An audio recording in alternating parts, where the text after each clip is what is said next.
Si quitáramos el hielo, la Antártida tendría este aspecto. La parte occidental es una prolongación de la cadena andina. Hasta hace 200 millones de años, de hecho, estaba unida a Sudamérica, África, Australia, Arabia e India. Sí, estaban juntos apasionadamente, luego se pelearon y se separaron. Queridos, en este video les hablamos de los aspectos más interesantes de la Antártida, aquellos de los que se habla muy poco. Comencemos con los aspectos geológicos y veamos con nuestro geógrafo Alex Beloli las dinámicas actuales.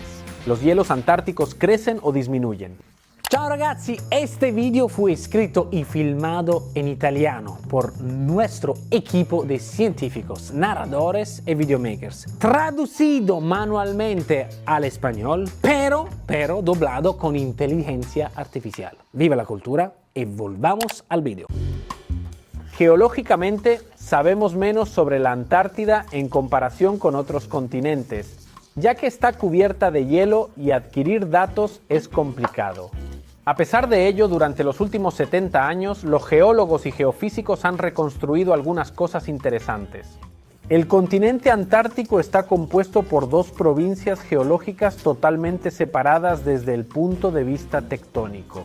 Tenemos la Antártida Oriental y la Antártida Occidental. La Antártida Oriental es más grande y es un área de escudo continental o cratón con rocas ígneas y metamórficas muy antiguas, algunas con una edad superior a los 3.000 millones de años. Por el contrario, la Antártida Occidental, incluida la península antártica, es similar a la cordillera de la Patagonia Occidental y es una extensión meridional de los Andes, mucho más joven que la Antártida Oriental en edad. La evolución geológica de la Antártida es compleja, pero una cosa genial que puedo mostrarles es una animación hecha por escoceses basada en modelos numéricos. Si retrocedemos en el tiempo unos 240-250 millones de años, podemos ver que la Antártida estaba unida a África, Sudamérica, Australia, Nueva Zelanda, India y Arabia, formando un megacontinente llamado Gondwana, que sería la parte meridional de Pangea, mientras que la parte septentrional se llama Eurasia. Hace unos 200-180 millones de años se separaron. Hace 100 millones de años había bosques hermosos en la Antártida. Es increíble. Hace 70 millones de años había un clima subtropical. Mientras tanto, la Antártida se movía hacia el Polo Sur. La tectónica lo empujó hacia el Polo Sur y hace aproximadamente 25-32 millones de años se congeló. Y así ha permanecido hasta ahora. Dicho esto, llegamos al día de hoy. La primera pregunta es, ¿está creciendo o disminuyendo el hielo antártico? Sí, hay opiniones discordantes, disonantes. Tratemos de aclarar. La extensión de los hielos aumentó significativamente hasta 2014, no el volumen, solo la extensión. Se mantuvo constante en 2015 y luego comenzó a reducirse a partir de 2016. Pero esto aplica a la extensión. El volumen, en cambio, está disminuyendo poco, muy poco en términos relativos, pero de forma constante. Los datos satelitales de la NASA desde 2002 hasta la fecha muestran una pérdida promedio de 152.000 millones de toneladas de hielo al año. Moraleja, cuando hablemos de disminución o aumento de los hielos antárticos, siempre recordemos especificar si nos referimos a la extensión o al volumen. De lo contrario, corremos el riesgo de confundirnos, como hacen muchos negacionistas que utilizan el aumento de la extensión hasta 2014 para afirmar que los hielos están aumentando. Entiendan que es un montaje basado en una mentira. Aproximadamente el 65% del agua dulce en el planeta se encuentra congelada en la capa de hielo de la Antártida. El 98% de su territorio está cubierto por una capa de hielo de 1-2 kilómetros de espesor, que es casi 47 veces más grande que Italia. Haciendo una hipótesis de ciencia ficción, si todo el hielo se derritiera de repente, el nivel del mar subiría 60 metros. En Italia esto implicaría la inundación total de Nápoles, Roma, Florencia, Génova, Bolonia y Venecia. ¿Cuándo se formó el casquete polar? ¿Cuáles son sus características? Y sobre todo, ¿qué hay debajo del hielo?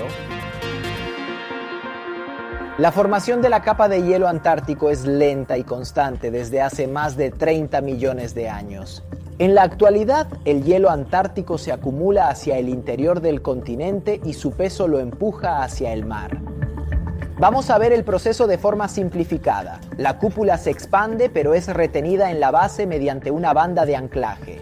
La parte superior, en cambio, sigue ensanchándose. Cuanto más se calienta el mar, más se derrite la capa de hielo polar en la base a lo largo de la línea de anclaje y se rompe en los bordes donde también es erosionada por las mareas y las olas. Así es como se forman varios de los icebergs famosos. ¡Cuidado! La formación de los icebergs es un proceso natural que puede ser amplificado cuando la temperatura promedio aumenta. Aquí está el aumento de la temperatura del agua y el consiguiente retroceso de la línea de anclaje que da más margen de movimiento hacia el exterior a la capa de hielo y acelera su dispersión. Conocer y mapear el terreno debajo de la capa de hielo ártico nos ayuda a comprender mejor los movimientos del hielo y a entender cuánto y cómo afecta el calentamiento global a su extensión y espesor. En este momento es crucial. En febrero de 2020, en la Antártida es verano y aquí es invierno. Se registró la temperatura más alta en el continente, 18,3 degrees Celsius. En realidad, también hay picos negativos. En la Antártida se ha registrado la temperatura más baja del planeta Tierra, alrededor de 98 degrees Celsius. El calentamiento global, de hecho, conlleva precisamente este tipo de efectos. El desequilibrio amplifica los eventos extremos, calientes y fríos. Desde 2001, el British Atlantic Survey ha mapeado el terreno bajo el hielo antártico con millones de mediciones, incluyendo datos satelitales de la NASA, para conocer y predecir los movimientos del hielo. Así se ha revelado un mapa detallado de la Antártida completamente libre de hielo. Si no hubiera una capa de hielo, ¿cómo sería el continente antártico? ¿Qué forma tendría? Si el clima cambia lo suficiente para derretir los hielos de la Antártida, su apariencia dependerá de dos factores importantes. En primer lugar, el aumento del nivel del mar. Y en segundo lugar, el levantamiento del continente, o mejor dicho, el rebote isostático, no es una palabrota al que estaría sometido. Me explico. La Antártida está actualmente cubierta por una media de 1 o 2 kilómetros de hielo, lo cual hace que lo que está debajo se hunda debido a su enorme peso. Si el hielo desapareciera, la masa continental se elevaría. Si no hubiera más hielo, el resultado sería similar.